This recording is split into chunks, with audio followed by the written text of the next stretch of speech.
amigos, 2026, un nuevo año más para aprender, un nuevo año para más retos, un nuevo año para poder servir a nuestro Padre Celestial. Dice, si no vives para servir, no sirves para vivir. Es una frase también muy conocida. Aquellos que quizás, pues, como yo, hemos superado la base 30, podremos recordar allá por los años 97, la Operación Chavín de Huántar. ¿Han escuchado la Operación Chavín de Huántar? Algunos por historia y algunos lo han visto en la televisión porque lo estaban pasando, ¿verdad? Esta Operación Chavín de Huántar, joven, señorita, fue un rescate que marcó la historia de nuestro país. La misión, para que pueda ser cumplida, solo fue posible porque cada grupo que participó en eso de la operación de Chavín de Huántar lo hicieron en perfecta coordinación, obedeciendo una sola estrategia. Si de repente cada equipo que estaba en esta operación Chavín de Huántar hubiese hecho lo que quería, quizás no hubiese pasado a la historia esta operación. Pero ellos actuaron en plena coordinación, obedeciendo su estrategia. Ya que si alguien actuaba por su propia cuenta, el fracaso hubiera sido seguros. Así también, pues Dios nos ha llamado a nosotros como jóvenes a caminar en equipo. No debemos caminar solos, sino a poder lograr conjuntamente unos con otros nuestros objetivos. La victoria espiritual, joven, es siempre colectiva. Pero quizás dirá, pero eso ha pasado muchos años. Bueno, bajemos un poquito para los que están en base 20. 2007, ¿qué pasó en 2007 en nuestro país, jóvenes? El terremoto, correcto. ¿Dónde fue el epicentro? En Ica, Pisco. ¿Verdad? Fue muy fuerte, ¿verdad? Muchos damnificados, muchos perdieron casa, muchos perdieron familia, hermanos, amigos. Durante los primeros días, pues, se mostró una imagen muy poderosa a nivel televisiva, porque había personas unidas, iglesias estaban ayudando, habían también por ahí muchos voluntarios, jóvenes levantando escombros, manos distintas trabajando con un mismo propósito, poder ayudar a todos los damnificados de este terremoto.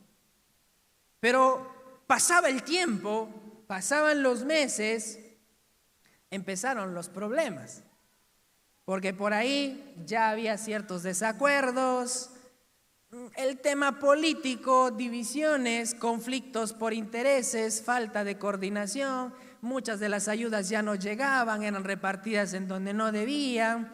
Pues el resultado fue que la reconstrucción de Pisco se retrasó, la ayuda se perdió y muchos proyectos quedaron inconclusos.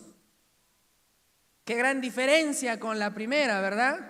Chavín de Huántar, se logró el objetivo, pero en este gran terremoto al comienzo como que parecía que se podía lograr y después todo se tornó un caos. Y si miramos o damos una vuelta atrás, jóvenes, hace poquito, año 2022 y 2023, nuestro país vivió una crisis social muy fuerte.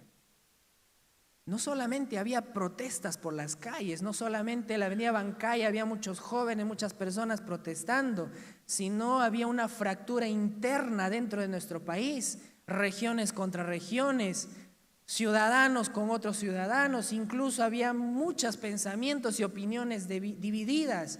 Muchos querían tener la razón, algunos partidos, no, yo tengo la razón, pero en esa situación de querer defender nuestra postura, el país se paraliza.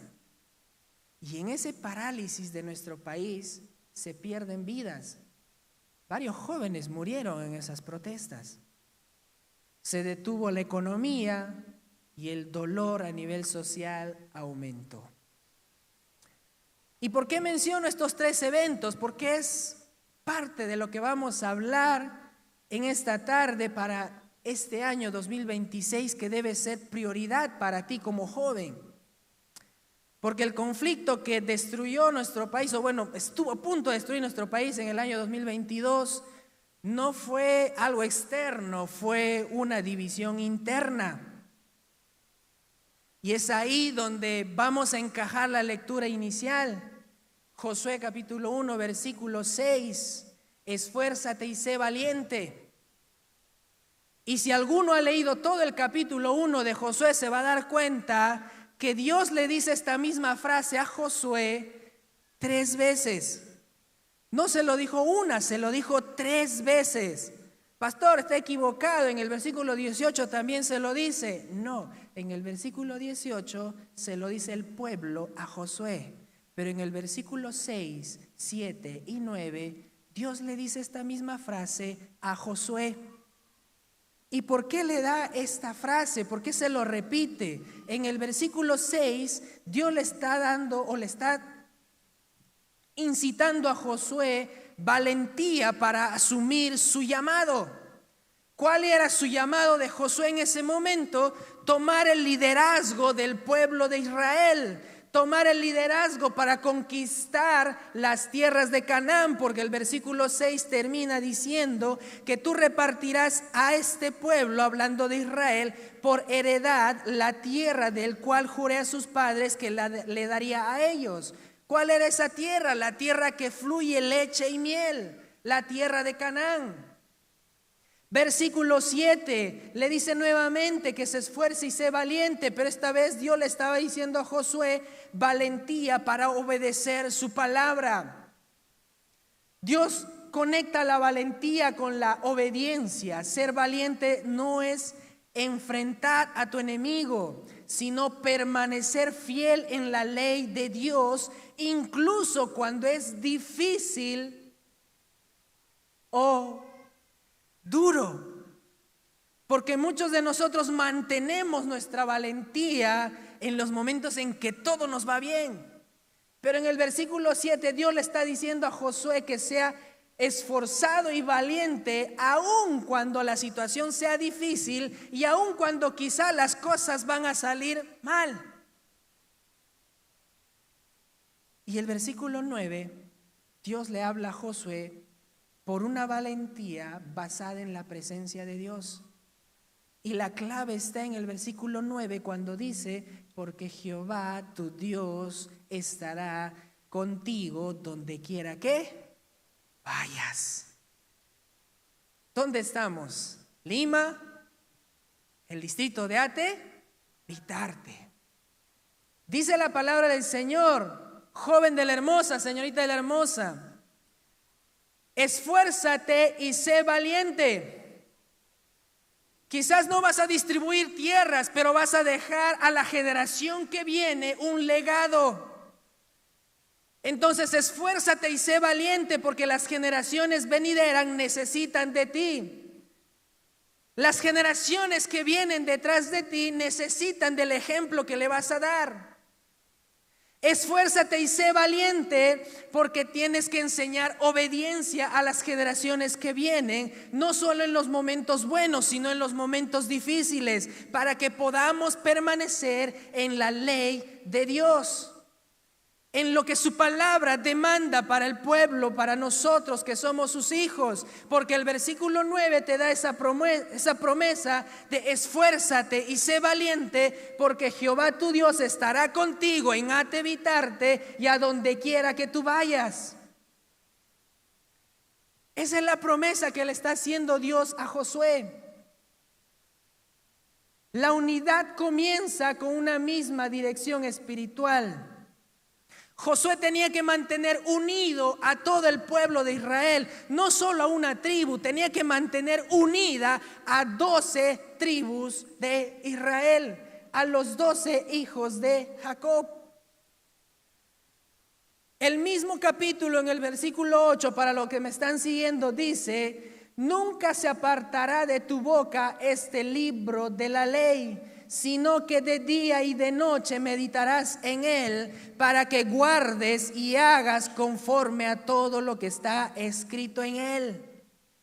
Le estaba diciendo a Josué que se apegue a lo que le dice la Biblia. No le estaba diciendo a Josué, apégate a lo que te dice tu amigo, apégate a lo que te dice de repente el líder de tal tribu, de tal lugar. No, le está diciendo que no se aparte de tu boca este libro de la ley. Joven de la hermosa, el Señor te dice en esta tarde, no te apartes de este libro de la ley, porque aquí está todo lo que tú necesitas. Josué con eso entendió que la unidad no se logra solo con amistad. Muchos pensamos que quizás no teniendo amigos ya somos varios y vamos a estar unidos. No es así.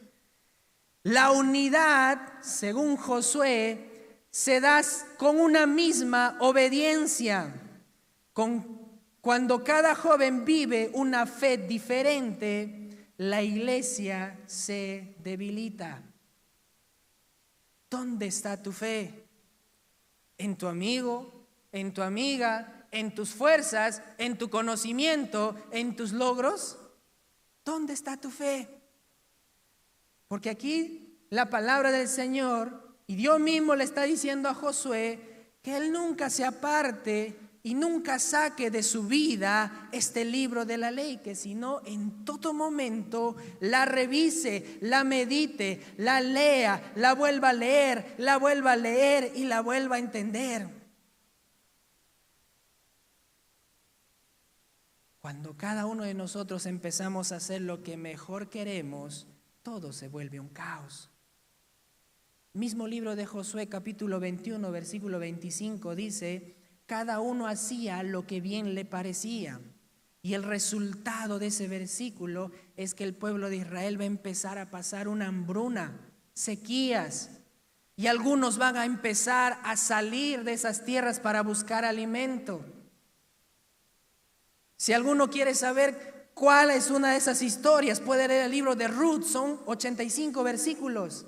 85 versículos que nos va a hablar de la historia de una familia que sale del pueblo de Israel a buscar más alimento a la tierra de los moabitas, una tierra extranjera, y no les fue bien.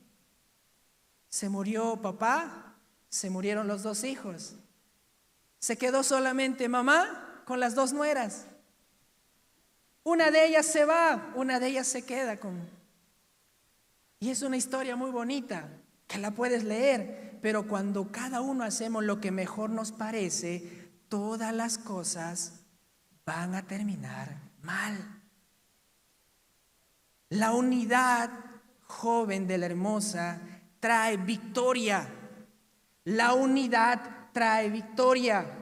Pero una unidad que no se fundamenta solamente con la amistad, una unidad que se fundamenta en la obediencia a la palabra del Señor, una unidad que se fomenta en obediencia a nuestros líderes, una unidad que se fomenta en obediencia a los obreros, a los pastores, al pastor principal. No es en lo que nosotros queremos, sino una obediencia a la sujeción de lo que dice la palabra del Señor. Josué capítulo 6, versículo 20 dice: entonces el pueblo gritó y los sacerdotes tocaron las bocinas, y aconteció que cuando el pueblo hubo oído el sonido de la bocina, gritó con gran vocerío y el muro se derrumbó. Está hablando aquí de la primera conquista que tiene el pueblo de Israel cuando cruza el Jordán. Una vez cruzando el Jordán, tocaba empezar a gobernar, a combatir, a conseguir lo que el Señor nos había dado. Y la segunda lucha, porque la primera se dio antes, que lo vamos a ver, pero la segunda lucha fue con el pueblo de Jericó. Y muchos de los jóvenes saben por historia que las murallas de Jericó, muchos quisieron derribarlos, pero muchos no pudieron. Porque eran unas murallas bien resguardadas. Se cuenta que en esas mismas murallas estaban construidas las viviendas de las personas y nadie podía atravesarlas. Y el único que fue capaz de hacer eso fue el Señor Jesucristo. Pero para que eso se logre, el pueblo tenía que estar en unidad. Jericó no cayó por fuerza humana, Jericó cayó por obediencia colectiva, porque el versículo menciona, o el pasaje menciona, que todos estaban marchando, todos estaban dando vuelta a Jericó, y cuando empezó a sonar las bocinas, un pueblo obedeció el mismo mandato. El pueblo de Israel, unido, obedeciendo a lo que Dios dijo, pudo derribar la muralla. No haciendo lo que querían. Ellos obedecieron lo que el Señor les dijo. Mateo capítulo 18, versículo 19 dice: si dos de vosotros se pusieran de acuerdo allá en los cielos, también se hará lo que pidamos en la tierra. Pero es importante, joven, señorita, que nosotros nos mantengamos en unidad. Cuando los jóvenes caminan juntos en santidad, pues Dios va a empezar a derribar murallas que creemos que son imposibles.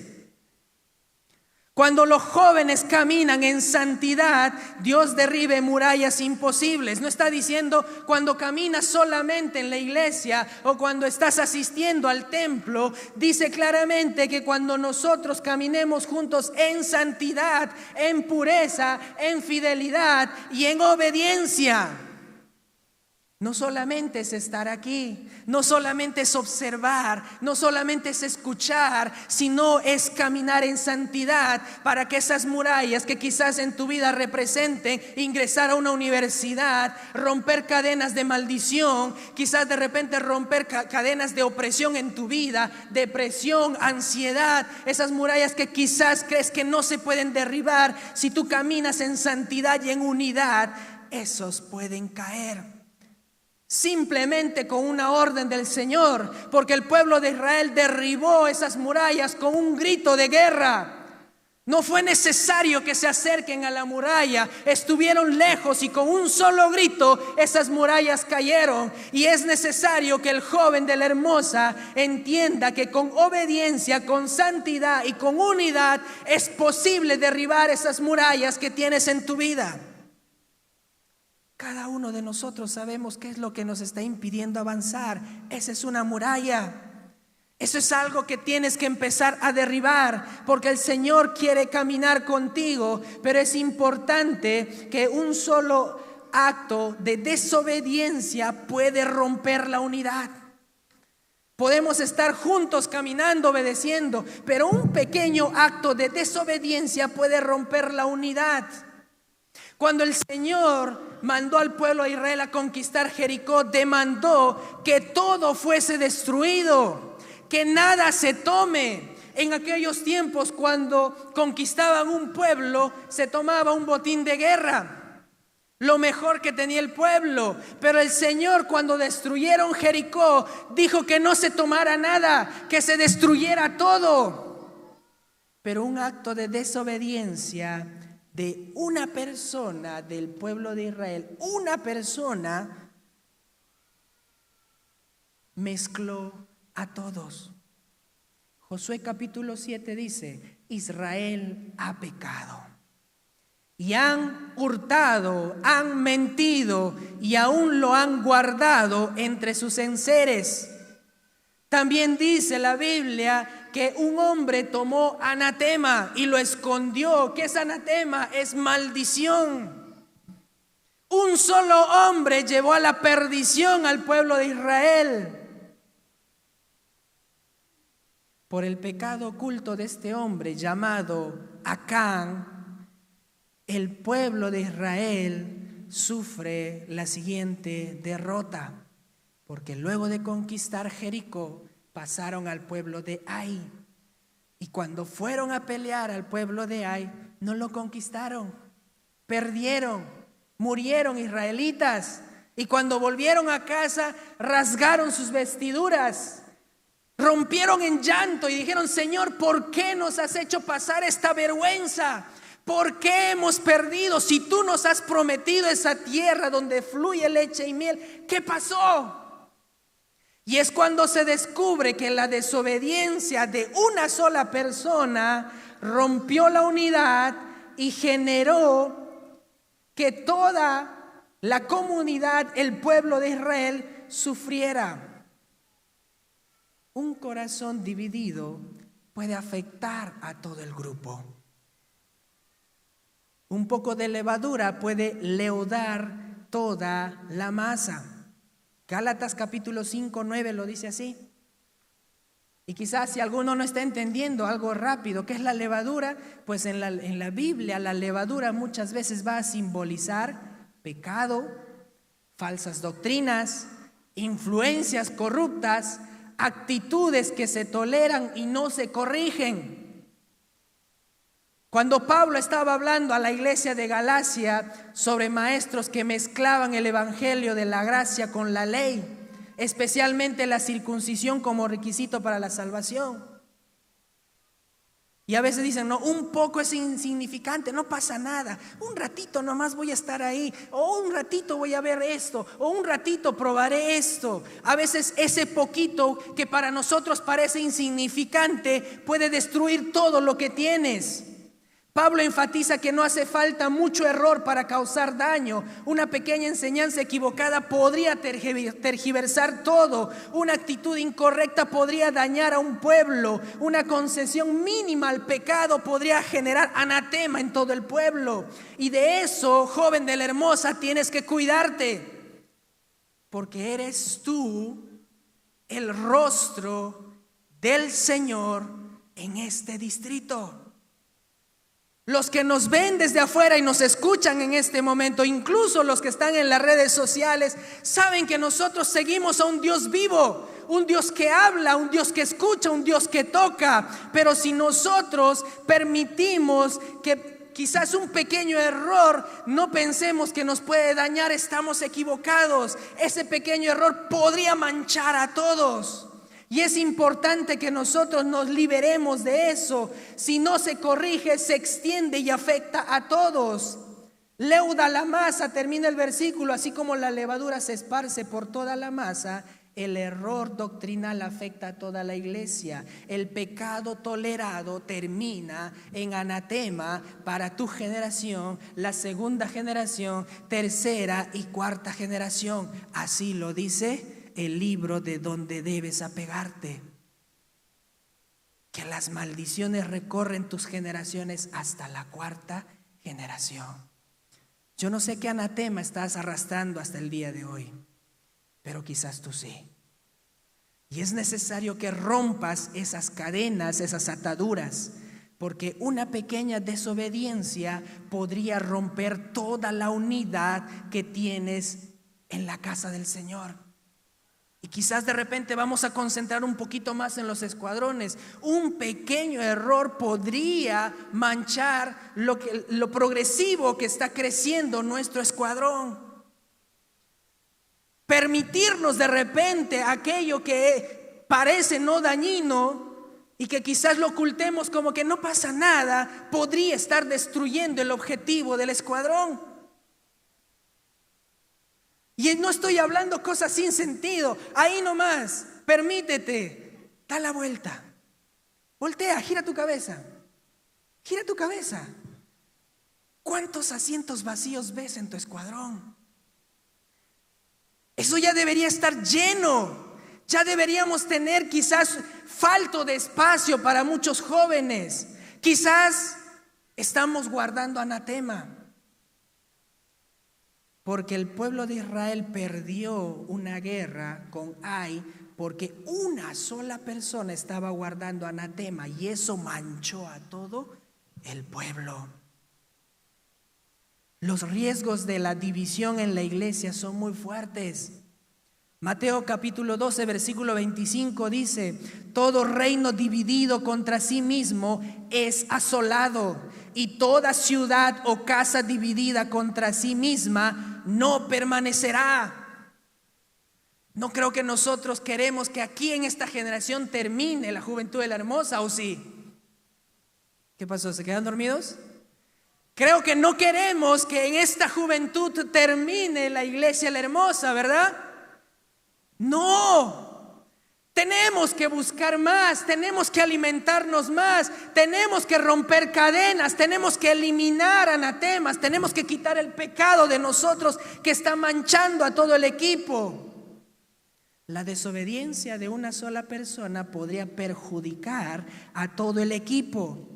La división enfría el fuego espiritual, rompe amistades, detiene el propósito. Y la división, jovencito, señorita, provoca derrotas innecesarias. Yo sé que aquí están los líderes de los escuadrones y también tienen proyectos en cada escuadrón. ¿Alguna vez han realizado ese proyecto y quizás no lo han conseguido?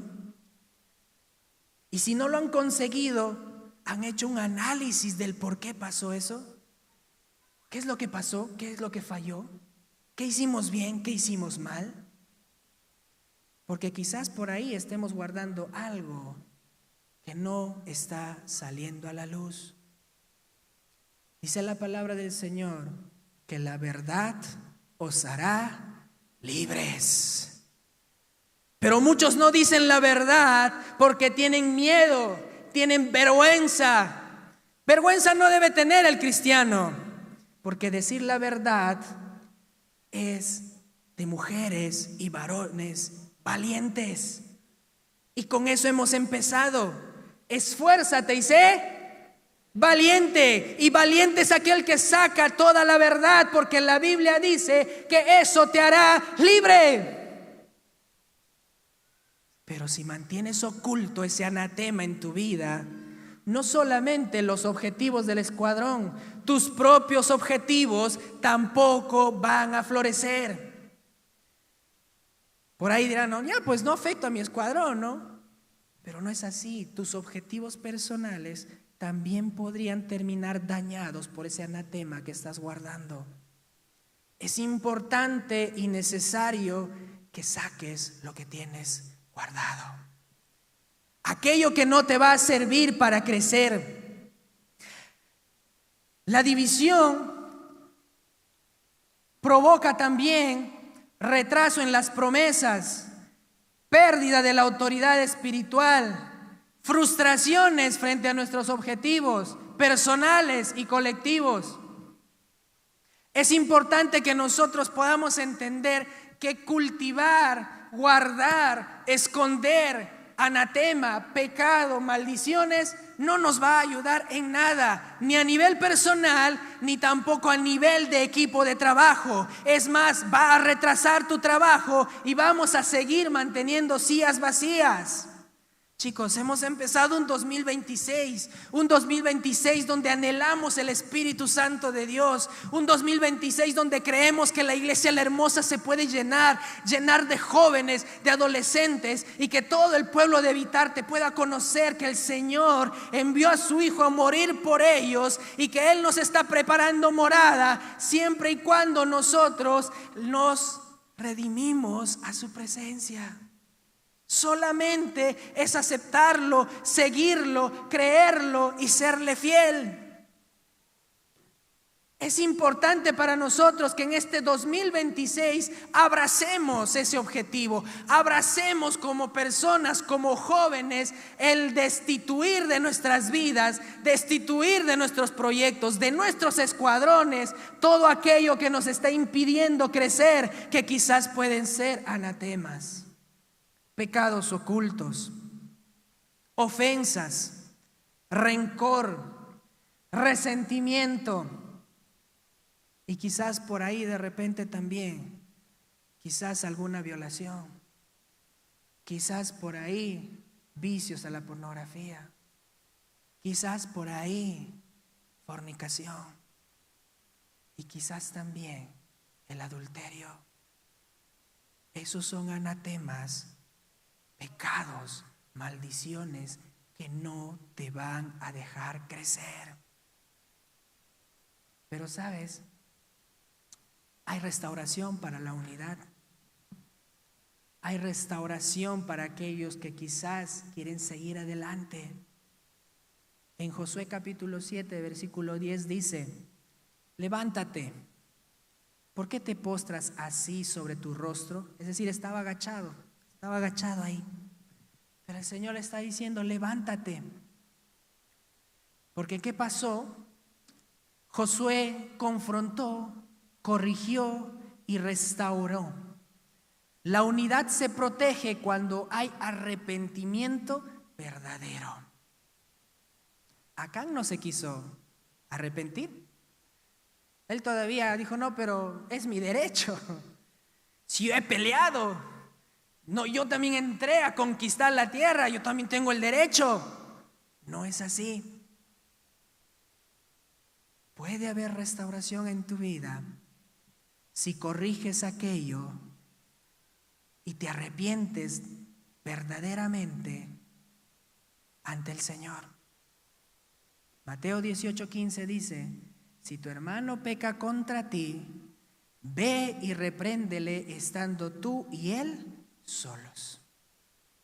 Y también va a decir en el Nuevo Testamento, ¿cuántas veces debemos perdonar? 70 veces 7. Y creo haberlo dicho ya anteriormente, el perdón no es una opción. El perdón es necesario para que tú puedas crecer, para que tú puedas soltar, para que tú puedas correr. Es importante que nosotros podamos soltar aquello que nos está impidiendo crecer. Es importante mantener la unidad de nuestros escuadrones. Es importante mantener la unidad dentro del liderazgo del equipo. Es importante mantener la unidad en el cuerpo pastoral. Es importante mantener la unidad en el cuerpo de obreros. Es importante mantener la unidad en el cuerpo de diáconos. En todo momento es importante. ¿Y por qué la iglesia ha venido creciendo? Porque en Josué capítulo 22:11 dice, cuando oyeron los hijos de Israel decir, he aquí los hijos de Rubén han edificado un altar, antes de empezar las peleas, antes de empezar las riñas y antes de empezar la desunión, lo que pasó fue que empezaron a dialogar con madurez espiritual. Pero ¿qué está pasando con nosotros que estamos en ese proceso de madurez? No es que no me entiende, pues me voy. No es que no le intereso, me voy a otro escuadrón. No es que de repente no me hacen caso, estoy saltando como saltamontes de aquí para allá. No es así. Tu madurez espiritual se ve de la manera en cómo afrontas las dificultades que estás teniendo. En esta parte nos enseñan que con el diálogo es importante. Hay muchas cosas difíciles, chicos, pero es importante que la madurez personal y mucho más importante la madurez espiritual se refleje en tus días, en tu vida. Cuando Josué estuvo a punto de morir, en su último discurso dijo algo muy bonito. En Josué capítulo 24, versículo 15, dice: escogeos a quien servirán. ¿Y por qué lo dice? Porque habían conquistado toda la tierra de Canaán y obviamente ahí habían diferentes dioses, creencias, culturas. Y Josué le va a demandar al pueblo, le va a decir, escoge a quién quieres servir. ¿A los dioses, a la cultura en donde nosotros hemos venido a conquistar? ¿O al Dios que te dio la vida, amor, salvación y gratitud? Eso le está diciendo al pueblo de Israel, escoge. Pero él termina diciendo, pero yo y mi casa serviremos a Jehová de los ejércitos. ¿Cuántos jóvenes hoy dirán, no me importa lo que hay allá afuera, porque no voy a adorar a las músicas, no voy a adorar de repente a las estrellas, no voy a adorar de repente a un ídolo, de repente a una persona que está creciendo, sino yo y mi casa serviré a Jehová? Esa debe ser la frase del joven cristiano. Que no importa lo que hay afuera, porque no solamente tú estás viviendo esa opresión social. El pueblo de Israel también lo vivió cuando conquistaron todo Canaán. Ahí había culturas, había dioses de todo tipo. Pero Josué termina sus días de liderazgo mencionando, yo y mi casa serviremos a Jehová. La unidad de la iglesia La Hermosa, de los jóvenes, de los escuadrones, del liderazgo, debe empezar con una decisión personal. No va a empezar con la decisión del obrero, del líder, del equipo. La unidad dentro de los escuadrones, de los jóvenes de la iglesia La Hermosa, empieza con una decisión personal, es decir, tu propia decisión. Ninguno va a decidir por ti, sino tú mismo tienes que aprender a decidir. Es necesario que nosotros entendamos que la unidad es muy necesario y que la división puede traer muchas consecuencias. Y para poder cerrar, les mencionaba que la segunda batalla del pueblo de Israel era ¿con quién? Con el pueblo de Jericó. La primera batalla que tuvo el pueblo de Israel luego de salir de la cautividad de Egipto fue con el pueblo de Amalec, con los amalecitas, un pueblo que le gustaba conquistar, por así decir, como una frase que hoy en día se conoce cuando te acuchillan por la espalda. Cuando estabas más débil, los amalecitas iban. O cuando veían una oportunidad que estás distraído, iban los amalecitas. Y esto es lo que querían hacer los amalecitas con el pueblo de Israel.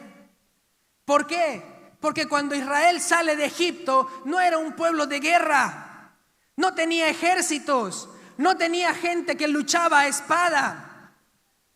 ¿Qué tipo de personas tenía Israel cuando salió de Egipto?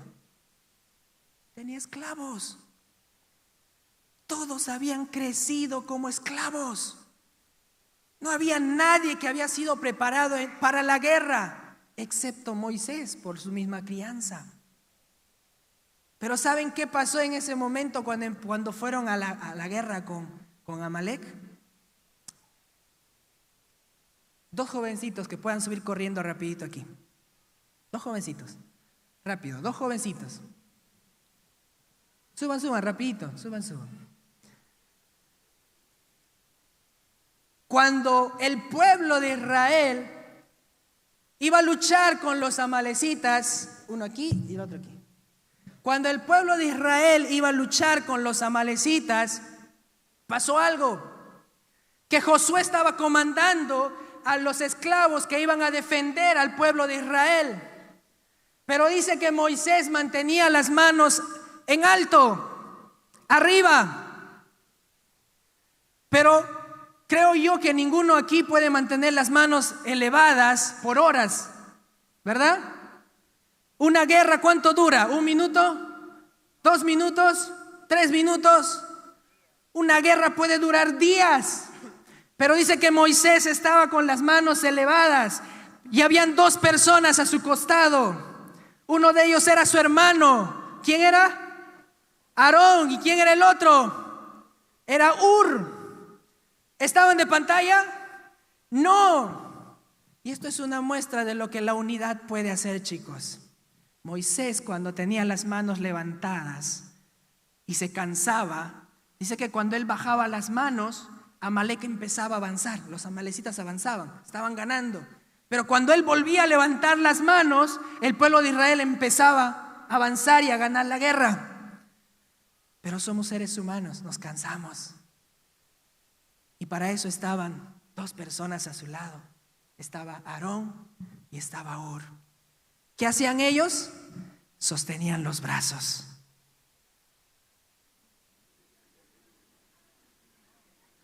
Sostenían los brazos. Eso es lo que hacía Aarón y Hur. Porque cuando Moisés estaba cansado, ya bajaba los brazos. Y cuando bajaba los brazos, ¿qué pasaba? Amalec avanzaba. Pero cuando levantaban los brazos, ¿quién avanzaba? Israel. Es necesario que nosotros como jóvenes de La Hermosa levantemos nuestras manos y tengamos apoyo para que no podamos ser vencidos, sino que con las manos arriba podamos conquistar todo Atevitarte y decir que Atevitarte es para Cristo Jesús y que siempre Él va a gobernar nuestra tierra. Y si tú estás dispuesto a levantar y soportar esas manos, te pido que te pongas de pie. Porque el Señor está buscando esa clase de jóvenes. Gracias, chicos.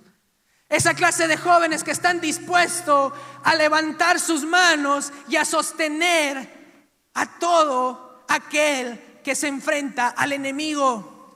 Porque no fue porque Josué era un luchador, no fue porque José conocía técnicas de batalla, era porque Moisés tenía las manos levantadas y el Señor estaba mirando a su pueblo y le tenía que entregar esas tierras donde fluyen leche y miel, y para eso es necesario la unidad, no la división. Y para que no exista división es necesario que destierres de ti todo anatema, todo pecado, porque la palabra del Señor dice en esta noche que la verdad os hará libre. Así que en esta noche declárate libre, pero preséntale al Señor todo aquello que tienes aquí en tu corazón, todo aquello que te está estorbando, todo aquello que te está encadenando, todo aquello que te está atrapando. Preséntaselo al Señor.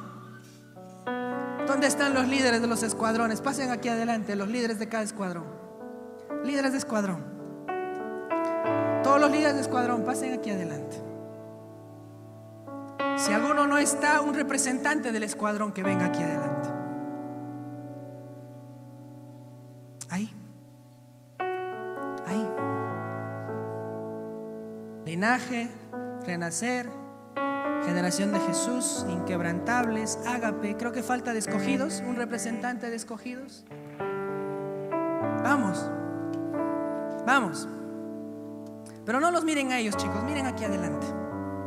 Miren aquí adelante. Porque saben, ustedes son como Josué.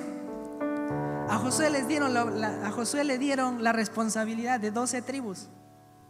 A ustedes les han dado la responsabilidad de un escuadrón. Pero también se cansan. Pero también tienen problemas. Pero también tienen dolor, que quizás no muchos lo ven. Porque nosotros como líderes estamos con las manos arriba, ¿verdad? Estamos con las manos arriba, ¿verdad? ¿Y dónde están sus manos? Estamos con las manos arriba. Así. Pero a veces pasan problemas personales, familiares, con los amigos en el trabajo. ¿Y qué pasa? Empezamos a bajar las manos. ¿Por qué? Porque duele. Somos seres humanos, duele. Y eso es normal. Pero ¿saben? Hay jóvenes que quieren soportar las manos como Aarón y como Hur, ¿verdad? Así que si tú eres uno de esos jóvenes que quieren soportar esas manos de los líderes para que las guerras sean ganadas y ya te evitarte sea conquistada para el Señor, no te demores, sal de tu asiento, no me mires, corre. Porque si tú quieres sostener la mano de esos líderes, es importante que tú le des tu respaldo. Así que ven. No es necesario que te llamen. Simplemente cuando ves que está bajando la mano, corre y levanta su brazo. Corre y dale un abrazo. Porque ellos también lloran. Porque ellos también se cansan. Porque ellos también tienen problemas como tú y como yo. Pero para ganar la guerra es necesario tener las manos arriba. Para que el pueblo de la Hermosa siga conquistando muchos jóvenes. Para que el pueblo de la Hermosa pueda cruzar fronteras, no solamente evitarte. Así que si tú quieres sostener esas manos, ven, anímate y corre aquí para poder orar juntos. Para que el Señor pueda tocar tu corazón. Para que el Señor pueda tocar tu alma. Pero sobre todas las cosas, empecemos a romper aquí todo aquello que está mal en nuestras vidas.